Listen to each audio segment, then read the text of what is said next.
welcome to Thirsty Thursday, the 4 p.m. report after show, our general purpose end of week excuse to drink in the daytime, talk about what's too thirsty on the interwebs. So where do we want to start this week? Well, why don't we start with the whole idea of this 4 p.m.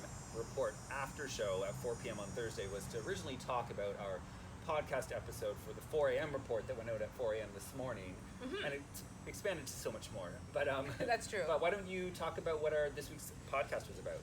So this week we spoke with Jackie Porter, a certified financial planner, and she brought to the table discussions around uncomfortable conversation, whether it's conversations about color, other issues of diversity and inclusivity, or money. Like most people get like awfully uncomfortable.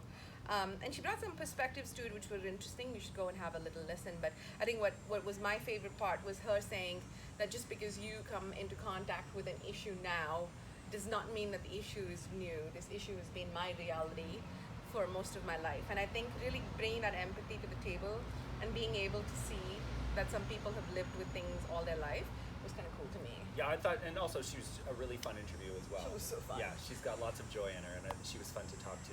Yep.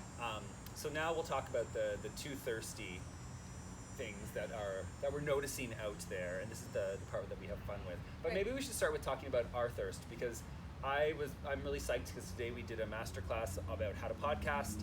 It went really well. We had really engaging participants who were asking lots of questions, so it was really fun.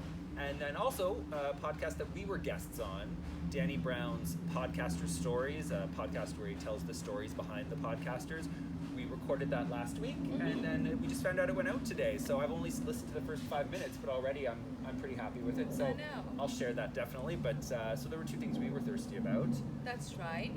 And then getting to this sort of thirsty part of what's going on the interwebs. Do you want to start? Yeah, so something that's bothered me is the media, social media, and just our general thirst to see a celebrity break down publicly. And I'm talking about Kanye and how, he announced he was going to run for president. He had that awful campaign rally where he was bawling, saying things that really upset his family. And people are on that. Like, TMZ wants to hear more from him. People want to see the pain. They want to see the breakdown. Yeah. I wish we could just take a step back, not give it traction. He's mentally ill. Kim Kardashian yesterday posted on Instagram several slides about bipolar disorder and how it's affected Kanye and their family. And it humanizes it, right? Like, he's a human, and we have to resist the urge to laugh. It's the same thing that happened with Britney years ago with her big breakdown. Everybody was so thirsty for what did Britney do today that was crazy. Really, what Britney did is she was a woman who was in serious trouble and pain and having a lot of mental problems in front of many people. And so, I think we're better than this. I agree. Yeah. I think we should just stop making big spectacles of things, which is obviously people who are working out their pain. Yeah. I thought the response from Team Kardashian was pretty good, though. I mean, that's a good crisis response. Yeah. Was to just really stay with the issue at hand as opposed to personal remarks or any of that. So that was interesting. What else is happening out there? You had mentioned something that, speaking of the Kardashians, you would just let me know that there was some kind of graphic image chart showing the power of a Kardashian. I thought that was funny. That's right. Yeah, it was, there's, I think, a brand called Chatter where there's polls posted in graphs which are quite interesting. They're quite topical because I saw one which had 4 charts on it about how a Kardashian can make or break your brand. And one of the examples was how Kylie talking about Snapchat being rubbish just totally plummeted Snapchat, and then on the other side of it was Kim and Spotify, which really took that up over the top. She's got an exclusive deal with Spotify now. Right, she does. Yeah. And then Kanye with Gap, really that remains to be seen how that's playing out. But really, one Kardashian can take your brand over the top or, all the way down. And that's the power of influencers in WASP. Yeah. That's the power of influencers in this world. And I don't know, that makes me uncomfortable. Yeah, for sure. Don't get on the wrong side of the Kardashian. Yeah.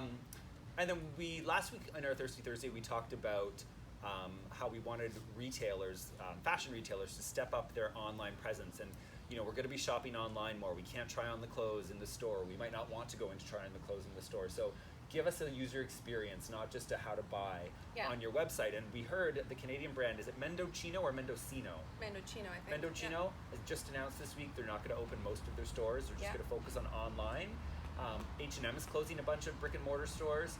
I really wonder what the mall in 2021 is going to look like, Susan. I think it's going to be a lot less stores and really transferring that experience online. It has to go beyond a size chart and like a little return label. It's going to have to be a bit more experiential, allowing people, like we talked about last week too, really try out things on themselves. I also think stylists are going to make a comeback now. Okay. Because how many of us are really that good at hopping online and being like, oh, I think that and that would look great together. Yeah. There's no dressing room that you can go try it out. So I feel like stylists might make a bit of a comeback. I can see that for sure. And again, like those brands that do a really good online experience are going to be leap years ahead of brands that don't invest in that, because if this brand is making it super easy and helping me match clothes or try things on virtually, and this one doesn't, I'm going to be gravitating towards this one, right? Right, yeah. Then the last thing we were going to talk about was something I brought up today.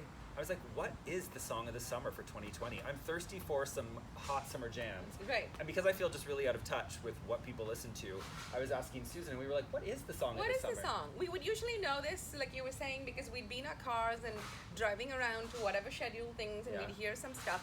But really, like, it kind of is like living in a vacuum when you don't do that. Yeah. What I am hearing, though, Will, is that we're missing a lot of cool music action on TikTok. TikTok is where someone was saying that's what makes the biggest songs right now are the ones that are popular on TikTok that people do their videos to. So maybe we need to spend more time on TikTok. But yeah, let us know what you think the song of the summer is. I will say today the gay gods shone down on me because Kylie Minogue released a new song. Yay! And someone wrote an article being like, thank God for Kylie right now. We need Kylie Minogue right now. We need Kylie. And we really do. A lot of people have forgotten about her, but she's still going strong. Yep. So that right there is our Thirsty Thursday wrap up. Drop us a comment. Tell us what you think. What's your song of the summer? Yeah. Song of the summer is. Bye.